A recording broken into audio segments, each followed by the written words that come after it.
Maybe your father should stay somewhere else. The words sliced through the mansion's polished silence like a knife. I stood frozen in the darkened hallway, my hand gripping an empty glass, listening to my son's fiancée talk about me like I was garbage she needed to haul to the curb. He looks like he came out of a retirement home, Trent. What will people think when they see him at our wedding? He'll embarrass us. I'm Harold Brenner, 71 years old. And in that moment, standing in my own son's home, I became invisible. Have you ever been treated like you didn't belong by your own family? Let me know in the comments below. My name's Harold, and if there's one thing 71 years on this earth has taught me, it's that people show their true colors when they think you've got nothing left to offer. Most folks these days see an old man with bad knees, a faded jacket, and a FaceTime forgot. They don't see the life behind the wrinkles or the strength in the silence. Hi viewers, kindly tell us where you're watching from and what time it is. Warm welcome to the family. Enjoy the story. 3 years back, I lost my wife Eleanor.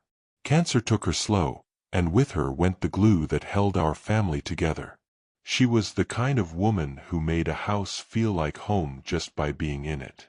Sunday mornings, you could smell her cinnamon rolls from the driveway.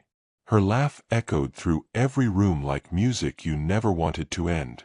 We had one son, Trent. Smart kid, ambitious, always wanted to make something of himself. After his mama died, he threw himself into work. Stopped calling. Stopped visiting. I told myself it was grief, that he'd come around when he was ready. But grief handled wrong can change a person, twist them into someone you don't recognize. Then he started dating Sabrina Heller. I met her once at this fancy restaurant downtown.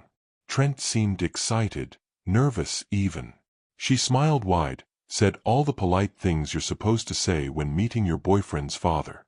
But her eyes told a different story. They scanned people like price tags at a store, always calculating, always measuring what you were worth to her. I'd seen that look before. On construction sites, in boardrooms, on the faces of foremen who only cared about bonuses, not the men breaking their backs to earn them. It's a look that says you're only valuable if you're useful. Still, I kept my mouth shut. What father wants to poison his son's happiness? I wanted to believe Trent had found someone to fill the hole Eleanor left behind. But as months passed, my calls went straight to voicemail.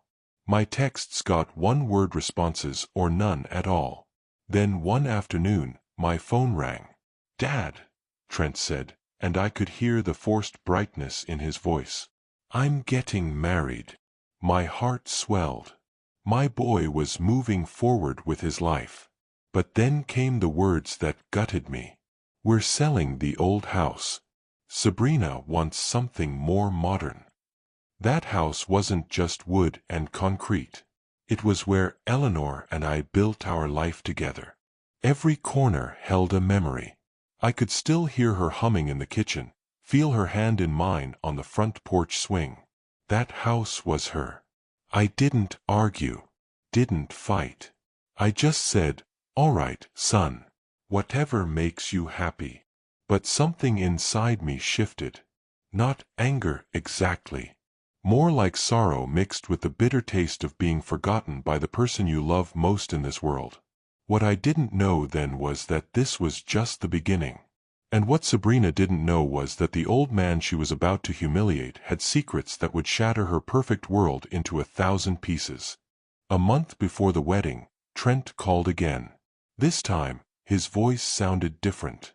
Lighter, almost eager. "Dad, I want you to come stay with us for a bit before the ceremony. Sabrina says it'd be nice to have you around." I held the phone against my ear, suspicious. Sabrina had never been particularly warm toward me. Tolerated me was more accurate. But maybe I was wrong. Maybe she was trying to make an effort, bridge the gap before they officially became family. "That sounds real nice, son," I said. "When should I come by? This weekend? I'll text you the address." I packed light. One duffel bag with a few changes of clothes, my medication, and a photo of Eleanor I kept in a silver frame. I took the bus across town, watching familiar streets blur past the window. When I got off at the stop Trent had mentioned, I had to check the address twice. The neighborhood was different. Gated. Manicured lawns stretched out like green carpets, and the houses looked more like museums than homes. I walked up to the address Trent gave me and stopped dead in my tracks. It was a mansion. Iron gates. Stone pillars. A driveway that curved like a country road, lined with imported trees I couldn't name. My son was doing well, sure, but this level of wealth didn't add up. He was a mid-level marketing executive last I knew. This was CEO money. Old money. The kind you inherit or marry into. I pressed the intercom button. "Mr. Brenner?" A woman's voice crackled through the speaker.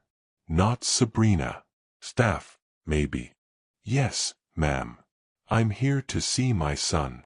The gates swung open with a low hum. I walked up the long driveway, my worn boots crunching against imported gravel. The front door opened before I reached it.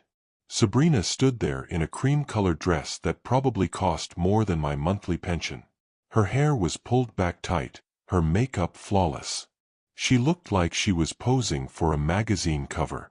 "Mr. Brenner," she said, her smile sharp and cold as a January wind. "You're just in time." "Thanks for having me," I said, trying to sound grateful. "Of course." She stepped aside to let me in. The inside was even more impressive. Marble floors, crystal chandeliers, artwork on the walls that looked like it belonged in a gallery. "I've set up the guest room for you." "That's mighty kind." "Well," she said, walking ahead of me through the foyer, "it's the guest space, really. Above the garage. I hope that's all right. The main guest rooms are being renovated for the wedding." Above the garage. I looked at her back, then glanced around for Trent. He appeared from a side hallway, phone in hand, barely looking up. "Hey, Dad. Good trip." "Just fine, son." He gave me a quick hug, distracted, then turned back to Sabrina. "Babe, the florist called again." "I'll handle it," she said smoothly. Then to me, "Let me show you where you'll be staying." She led me through a side door, down a covered walkway, and up a narrow staircase that smelled like motor oil and paint thinner. At the top was a small room. Cramped. A single bed, a lamp, one window that overlooked the trash bins. "It's cozy," she said, though her tone suggested she didn't believe it. "Bathrooms down the hall. Dinners at 7. We dress for dinner, so maybe wear something nicer." She looked at my jacket, the one Eleanor had bought me 20 years ago. Faded, sure, but it fit like a second skin. "I'll do my best," I said quietly. She left without another word. I sat on the edge of the bed, springs creaking beneath me, and stared at the walls. This wasn't hospitality. This was charity. And Sabrina wanted to make damn sure I knew my place. That night, I lay awake staring at the ceiling, listening to the muffled sounds of laughter drifting up from the main house. Trent's voice. Sabrina's. Their friends, probably, toasting to their future. And me. I was above the garage, alone, realizing that to them, I wasn't family. I was a burden they were too polite to refuse. The next morning, I woke up before dawn. Old habits die hard. Spent 30 years on construction sites where 5 a.m. was sleeping in. I got dressed, splashed cold water on my face from the tiny bathroom sink, and headed down to the main house. The kitchen was enormous. Marble countertops, stainless steel appliances that looked like they'd never been used, a center island big enough to land a plane on. I stood there for a moment, taking it in, then decided to do what I always did when I needed to think. Cook. Eleanor taught me how. Sunday mornings, she'd let me man the griddle while she mixed the batter. Pancakes were our thing. Simple, warm, made with love. I found the ingredients in the industrial-sized pantry and got to work. The smell of butter hitting the hot pan filled the kitchen. I flipped the first pancake, golden brown, just how Eleanor liked them. For a moment, I felt her presence beside me, guiding my hand, whispering tips in my ear. Then I heard heels clicking on the marble floor. Sabrina walked in wearing a silk robe and an expression that could freeze fire. She stopped in the doorway, her eyes narrowing at the sight of me standing at her stove. "What are you doing?" she asked, her voice sharp enough to cut glass. "Making breakfast," I said, keeping my tone light. "Thought I'd surprise you and Trent." She crossed her arms, her jaw tight. "We have a chef who handles that. You don't need to touch anything in the kitchen." I froze, spatula in midair. The pancake on the griddle started to smoke. Didn't mean to overstep. Just wanted to help out. Help. She walked closer, her eyes scanning the mess I'd made. Flour on the counter, a mixing bowl in the sink. "This is our home now, Harold. We have systems. Staff. You can't just wander in here and start cooking like this is some bed and breakfast." The way she said my name felt like an insult. "I understand," I said quietly, turning off the stove. "I'll clean this up." She sighed, exasperated, like I was a child who'd spilled juice on the carpet. "Look, I get that you're old-fashioned. But this is a different world. Please respect that." She left before I could respond. I stood there alone, staring at the half-cooked pancake, feeling smaller than I had in years. This house was massive, full of expensive things, but it was the coldest place I'd ever been. Over the next few days, the tension grew. Sabrina made comments about everything. My jacket was musty. My walk was too slow. She even wrinkled her nose once when I passed her in the hallway, like I carried some offensive smell. Trent noticed, I think, but he never said anything. Just gave me these apologetic looks and weak smiles, like he wanted to help but couldn't figure out how. One afternoon, I was sitting in the small room above the garage when I heard voices below. Sabrina was talking to someone on the phone, her voice loud enough to carry through the floorboards. "I don't know why Trent insisted on this," she said. "He's like a stray dog we can't get rid of. Honestly, it's embarrassing." I closed my eyes, let the words wash over me. Eleanor used to say, "Let people show you who they are, Harold. Don't make excuses for them." I wasn't making excuses anymore. That night, I stayed in my room during dinner. Trent texted me asking where I was. I told him I wasn't feeling well. It wasn't a lie. My heart felt heavy, like I was carrying stones in my chest. I stared at the photo of Eleanor on the nightstand and whispered, "You were right about people, sweetheart. You always were." The next morning, I decided to take a walk around the neighborhood to clear my head. When I came back, I overheard Sabrina talking to Trent in the living room. I wasn't trying to eavesdrop, but their voices carried into the hallway.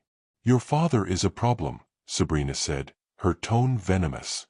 "I can't have him embarrassing us at the wedding. Maybe he should just stay home that day." Trent's response was barely audible. "He's my dad, Sabrina." "Then he should act like it," she snapped. I stood there in the shadows, invisible again, waiting for my son to defend me. But he didn't. The silence that followed hurt more than any words ever could. The days leading up to the wedding felt like walking through fog. Everything blurred together. Sabrina's cold stares, Trent's weak attempts at conversation, the suffocating quiet of that room above the garage. I started eating my meals alone. Not because anyone told me to, but because sitting at their dinner table felt like attending my own funeral. Sabrina had a way of making you feel unwelcome without saying a word. The tilt of her head. The way she'd pause mid-conversation when I entered a room, like I'd interrupted something important. One evening, I came downstairs for a glass of water and found them hosting friends in the sitting room. Laughter spilled out into the hallway, glasses clinking, someone playing piano in the background. I stood at the edge of the doorway, watching. Sabrina saw me first. Her smile didn't falter, but her eyes went cold. She excused herself from the group and walked over. "Harold," she said quietly, pulling me aside. "Maybe it's best if you stay upstairs when we have guests." I was just getting some water. "I know. But it's awkward. People ask questions." "Questions about what?" She glanced back at her friends, then leaned in closer. "About why you're here. What you do. It's just easier if you keep a low profile." I looked at her for a long moment. She was asking me to hide. In my own son's house. "Understood," I said. I didn't get the water. I went back upstairs and sat in the dark, listening to their laughter echo through the walls. The next day, Sabrina made an offhand comment that landed like a punch to the gut. We were in the kitchen, she was reviewing wedding seating charts with a coordinator, and I was making myself a sandwich at the far counter, trying to stay invisible like she wanted. "You know," Sabrina said to the coordinator, loud enough for me to hear, "Trent's father might be more comfortable in a senior living facility. Somewhere with people his own age. I've been researching places. They have activities, community. It might be good for him." The coordinator nodded politely, but I saw the discomfort in her eyes. I set down the butter knife, my hand trembling, and walked out without a word. Later that evening, Trent found me sitting outside on a bench near the garage. He sat down beside me, hands in his pockets, looking everywhere but at me. "Dad, Sabrina didn't mean it like that." "How did she mean it, son?" He hesitated. "She just thinks, maybe you'd be happier somewhere with more support." Support. I let the word hang in the air. "Trent, when your mama was dying, who sat with you every night when you couldn't sleep? Who co-signed your first apartment when no bank would touch you? Who taught you how to fix a car, balance a checkbook, stand up for yourself?" "I know, Dad. I know." "Then why are you letting her treat me like I'm some kind of burden?" He didn't answer. Just stared at the ground, jaw working like he wanted to say something but couldn't find the words. I stood up slowly, my knees aching. "I raised you better than this." I left him sitting there alone. That night, I couldn't sleep. I lay in the narrow bed, staring at the water-stained ceiling, and thought about Eleanor. What she'd say if she saw this. How disappointed she'd be. Around midnight, I heard voices. Loud ones. Coming from downstairs. I got up, crept to the staircase, and listened. It was Sabrina and Trent. Arguing. "I don't care how you handle it, Trent," Sabrina hissed, "but your father is a liability. He looks like he wandered off from a nursing home. What will our guests think when they see him at the wedding? What will my parents think? He's my father. And he's embarrassing." Her voice cracked with frustration. "I've worked too hard for this wedding to have him ruin it. Maybe he should stay somewhere else. Or better yet, maybe he can just go back to his apartment. I don't want him living here anymore." My heart stopped. Not because of her words. I'd heard worse from strangers. But because of what came next. Silence. Trent said nothing. Not a single word in my defense.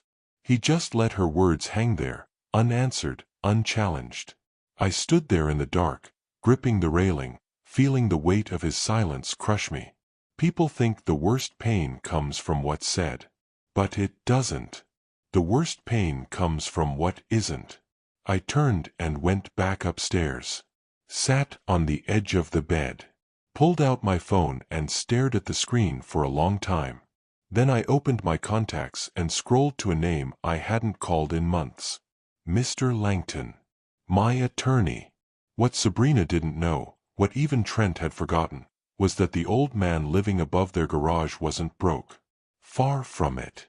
The next morning, I didn't go downstairs. I stayed in that cramped room, staring out the window at the trash bins below, thinking about choices, about pride, about the difference between revenge and revelation. My phone buzzed. A text from Mr. Langton. Got your message. I'm available today if you want to meet. I texted back, 1 hour. Same place. I got dressed carefully, put on my faded jacket, the one Sabrina hated, and walked out of that house without telling anyone I was leaving. The coffee shop downtown was quiet. Mr. Langton was already there, sitting in the back booth with a briefcase open on the table. He was a sharp man, mid-50s, silver hair, glasses perched on his nose. We'd worked together for 15 years, and he knew me better than most.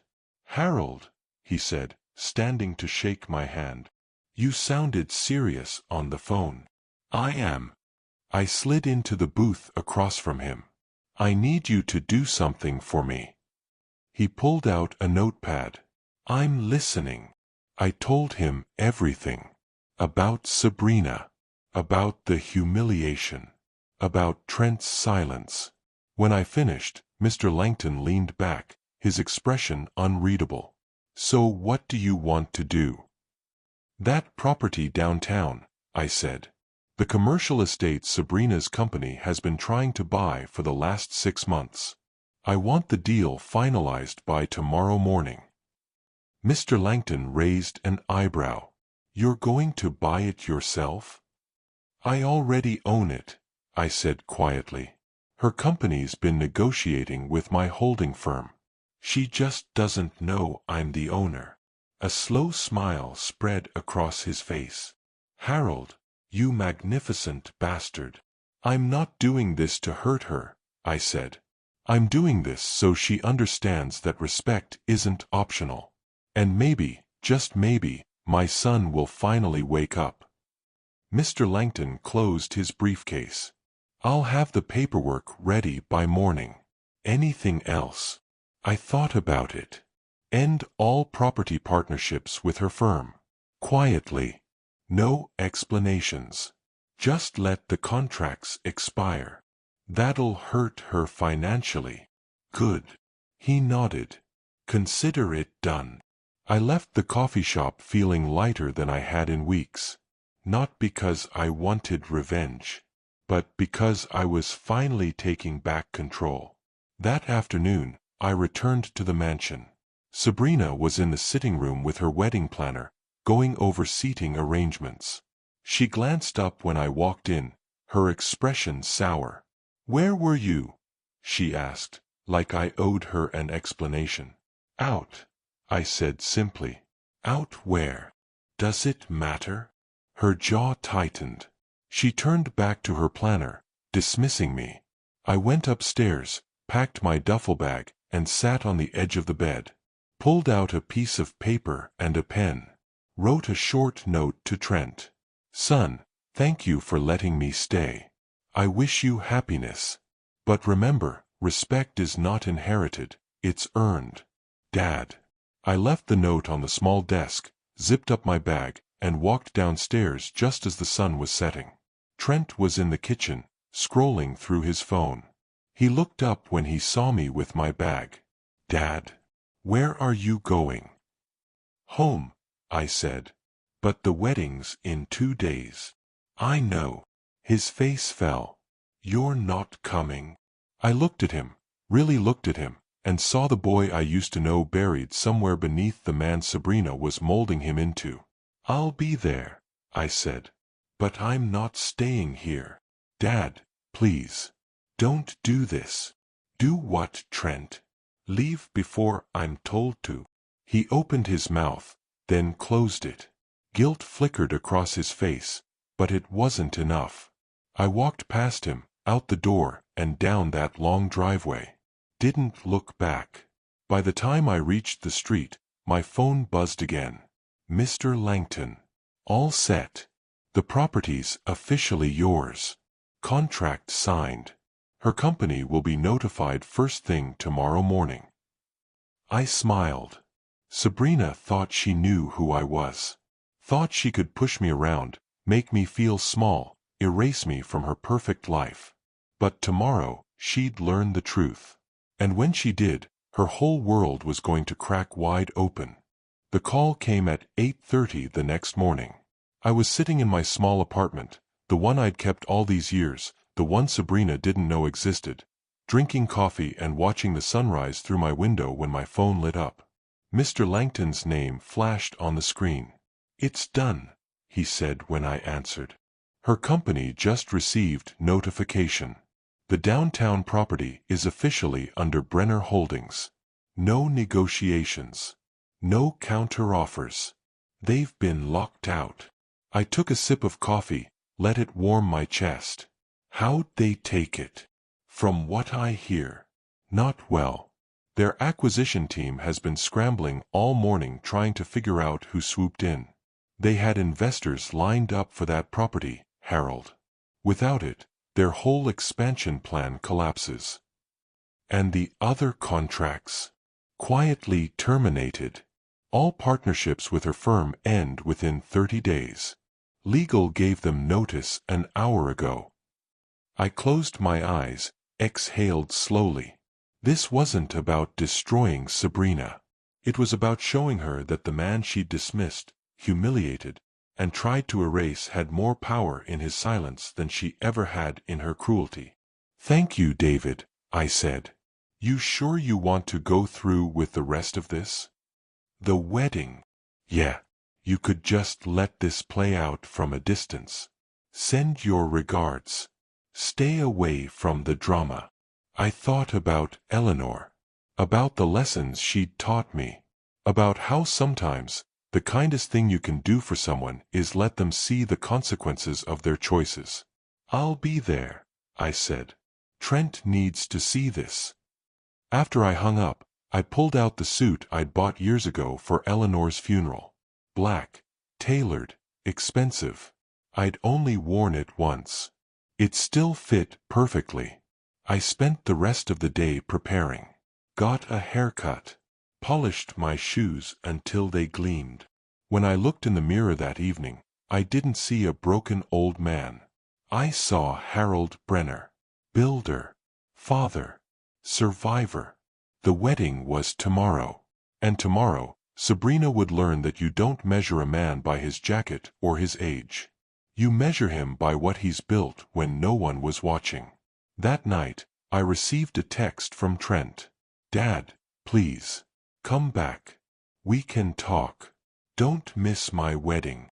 I stared at the message for a long time.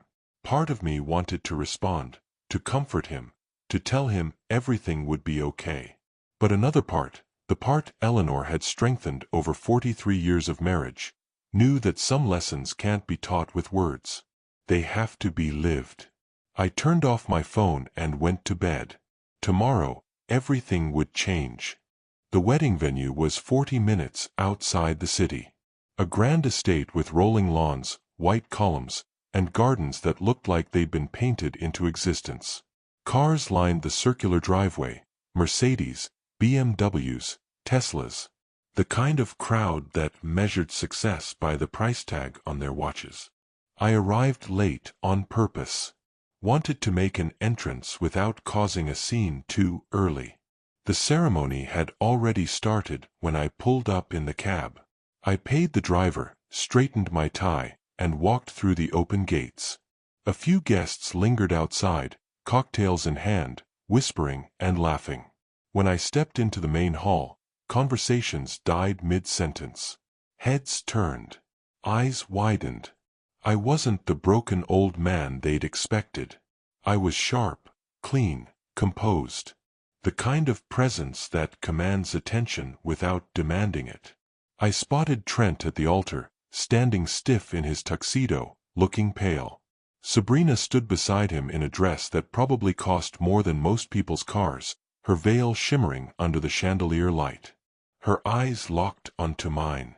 For a split second, I saw panic flicker across her face before she forced it into a tight smile. I took a seat in the back row, crossed my legs, and waited. The ceremony continued.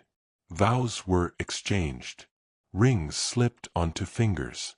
The officiant declared them husband and wife. Applause filled the hall. But I noticed Sabrina's smile never reached her eyes. She kept glancing back at me, like I was a bomb waiting to go off. She wasn't wrong. The reception was held in a massive ballroom with crystal chandeliers, live music, and tables decorated with flowers that probably cost more than my monthly rent. I stayed in the background, nursing a glass of water, watching. Trent found me first. "Dad," he said, his voice cracking with relief. "You came. Told you I would." He looked like he wanted to hug me but wasn't sure if he was allowed. "I thought, after you left, I needed some air, son. That's all." Sabrina appeared behind him, her smile frozen in place. "Harold. What a surprise. Wouldn't miss it for the world," I said calmly. Her jaw tightened. "Well, we're glad you're here. Aren't we, Trent?" Trent nodded, but his eyes darted between us like he was watching a lit fuse. I finished my water, set the glass down on a nearby table, and glanced around the room. Beautiful venue. Must have cost a fortune. "It did," Sabrina said, her tone clipped. "But it's worth it for the right occasion. I'm sure." I paused, let the silence stretch.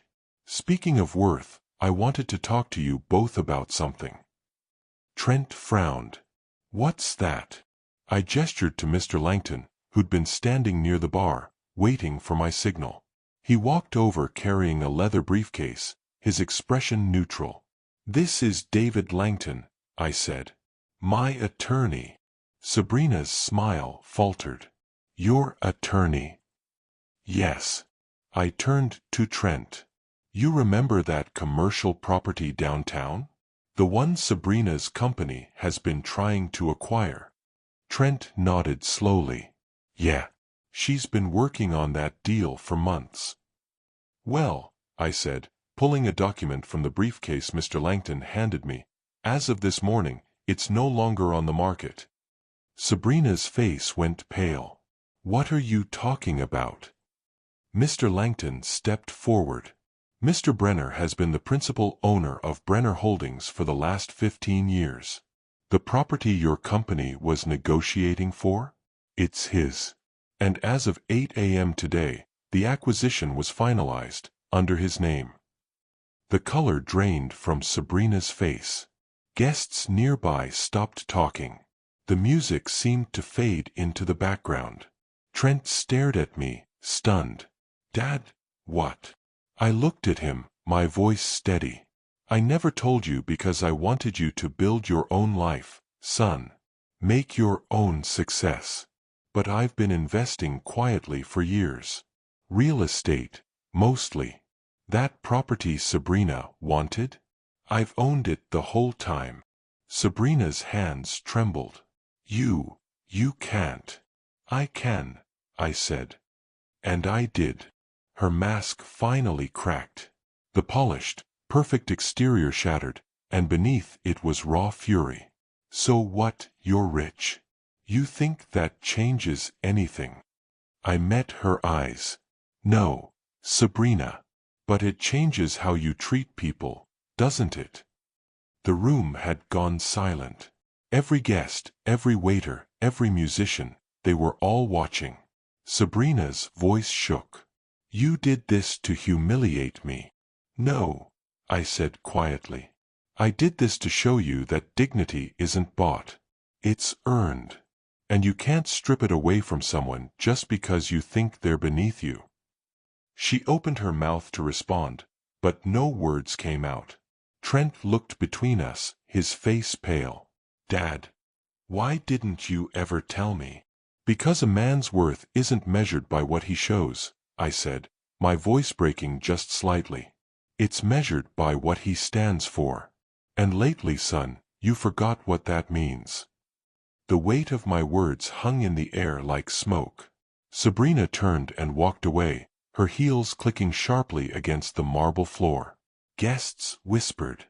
Cameras flashed. Trent stood frozen, staring at me like he was seeing me for the first time. and for the first time in months, I felt like a father again. The rest of the reception passed in a blur. Sabrina disappeared into a side room with her bridesmaids, her face twisted with rage and humiliation. Trent stayed near the bar, drinking more than he should, avoiding eye contact with everyone. I sat at a table in the corner, alone, watching the fallout unfold. Guests whispered behind their hands. Some approached me with newfound respect, asking about my business, my investments. Others avoided me entirely, like I'd committed some unforgivable sin by revealing the truth. But the truth doesn't care about your comfort. It just is. Around midnight, Trent finally came over. He pulled out the chair across from me and sat down heavily, his tie loosened, his eyes red. "Why didn't you tell me?" he asked, his voice hoarse. "Would it have mattered?" He flinched. "Of course it would've. Would it?" I leaned forward. "Or would you have treated me the same way, just with a little more guilt?" He looked away. "That's not fair." "Fair?" I shook my head. "Son, you let that woman treat me like garbage. You stood by while she mocked me, insulted me, and tried to kick me out. And you didn't say a word." I didn't know what to say. "You didn't need words, Trent. You needed a spine." The words hit him like a punch.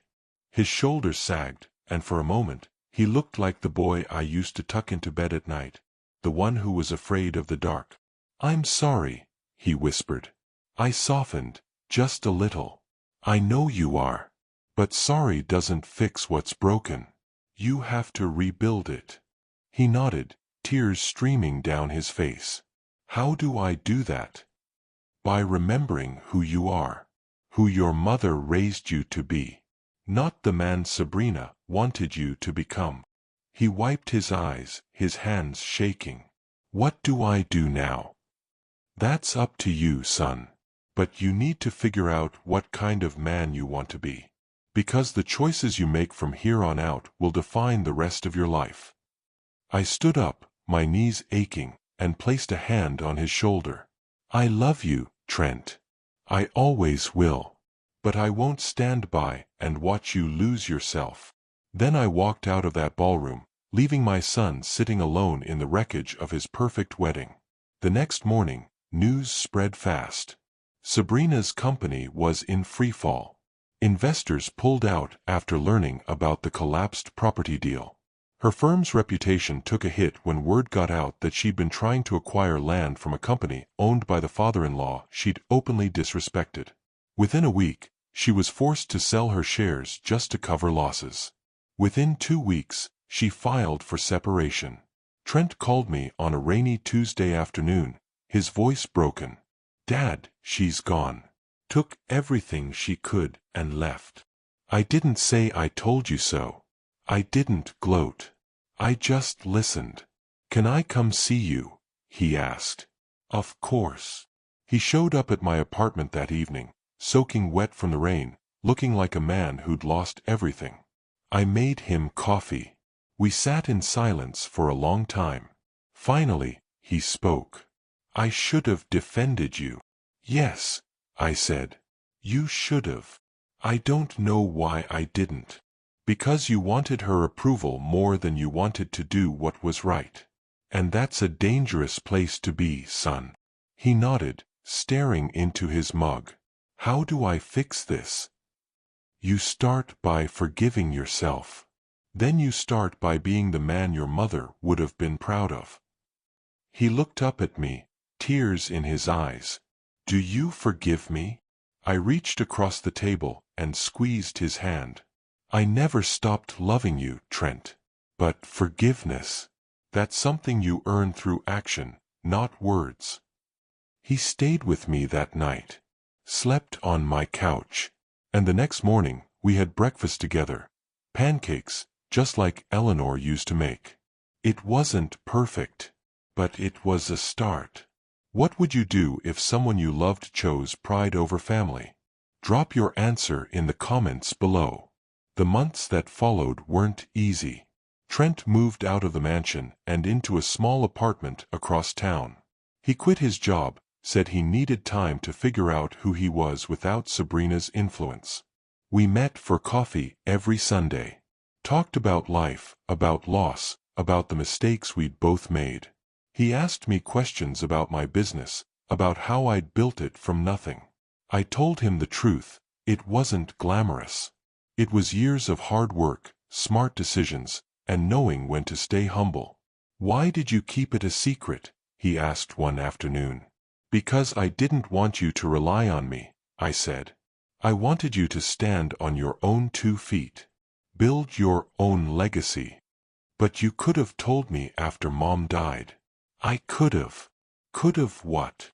I interrupted gently.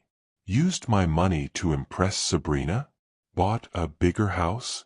A fancier car? Would that have made you happy, son?" He thought about it. "No. I guess not." "Exactly. Happiness doesn't come from what you own. It comes from who you are when no one's watching." He nodded slowly, like the lesson was finally sinking in. One evening, as we walked through the park near my apartment, he stopped and turned to me. "Dad, I want to make this right. Not just with you, but with myself." "How?" "I don't know yet. But I want to start by helping people the way you did. Building things. Creating something that matters." I smiled. That's the man I raised. Over the next few months, Trent started volunteering at a non-profit that built affordable housing for low-income families. He used the skills I'd taught him as a kid, the ones he'd forgotten in his rush to climb the corporate ladder. He came home exhausted, hands dirty, but his eyes were brighter than I'd seen them in years. "It feels good," he said one night over dinner. "Helping people who actually need it." "That's because you're finally living with purpose," I said. "Money's nice. But meaning, that's priceless." As for Sabrina, I heard through the grapevine that she'd moved to another city, started over with a new job. I didn't wish her harm. I just hoped she'd learn something from the wreckage she'd left behind. But I doubted it. People like Sabrina rarely change. They just find new victims. One Sunday afternoon, Trent showed up at my door with a box in his hands. "What's this?" I asked. "Something I found in storage. Thought you'd want it." I opened the box. Inside was a photo album, Eleanor's. Pictures of us when we were young, building our first home, holding Trent as a newborn. I ran my fingers over the worn cover, my throat tight. "I'm sorry I forgot what mattered," Trent said quietly. "I'm sorry I let her make me forget you." I looked up at him, my vision blurry. "You're here now. That's what counts." He hugged me then, hard, like he was afraid to let go. And for the first time in 3 years, I felt whole again. Later that night, I sat alone in my apartment, flipping through the photo album. Eleanor's face stared back at me from every page, her smile bright and warm. I whispered to her, like I always did when I missed her. "I think he's gonna be okay, sweetheart. Our boy's finding his way back." The wind rattled the window, and I imagined it was her answer. Soft, reassuring, full of love. I closed the album, set it on the table, and smiled. Sabrina had tried to erase me, to make me feel small and worthless. But she'd failed. Because dignity isn't something you can take from someone. It's something you carry inside, unshakable, no matter how hard the world tries to break you. And I carried mine all the way to the end. A year later, Trent came to visit on a Sunday morning. He looked different, lighter, somehow, like he'd finally shed the weight he'd been carrying. "Dad," he said, sitting down at my kitchen table, "I have something to tell you." I poured him coffee. "I'm listening." "I'm getting married." My heart skipped. Again. He laughed, a sound I hadn't heard in years. "Yeah, but this time it's different. Her name's Rachel. She's a teacher. Works with kids in underserved communities. She's real, Dad. No pretense. No games. Does she know about me? She knows everything, he said. About you, about Sabrina, about the mistakes I made. And she still wants to meet you. I smiled. I'd like that. 2 months later, I met Rachel. She was warm, genuine, with kind eyes and a laugh that reminded me of Eleanor. She shook my hand firmly and said, "Mr. Brenner, Trent's told me so much about you. I'm honored to finally meet you." "Call me Harold," I said. She smiled. "Only if you call me Rachel." We had dinner that night at a small restaurant downtown. No fancy chandeliers or marble floors. Just good food, honest conversation, and laughter that felt earned. At one point, Rachel reached across the table and squeezed Trent's hand. "Your father raised an incredible man," she said, looking at me. "I can see where he gets his strength." I felt my chest tighten. "Thank you. That means more than you know." Trent looked at me, his eyes shining. "Dad, I want you to walk me down the aisle at the wedding. If you'll do it." I blinked back tears. "Son, I'd be honored." The wedding was small, intimate, nothing like the spectacle Sabrina had orchestrated. Just close friends, family, and people who genuinely cared. When I walked Trent down the aisle and placed his hand in Rachel's, I felt Eleanor's presence beside me, proud and smiling. This was what family was supposed to be. Not mansions or status. Just love, respect, and people who showed up for each other. After the ceremony, Trent pulled me aside. "Thank you, Dad. For everything.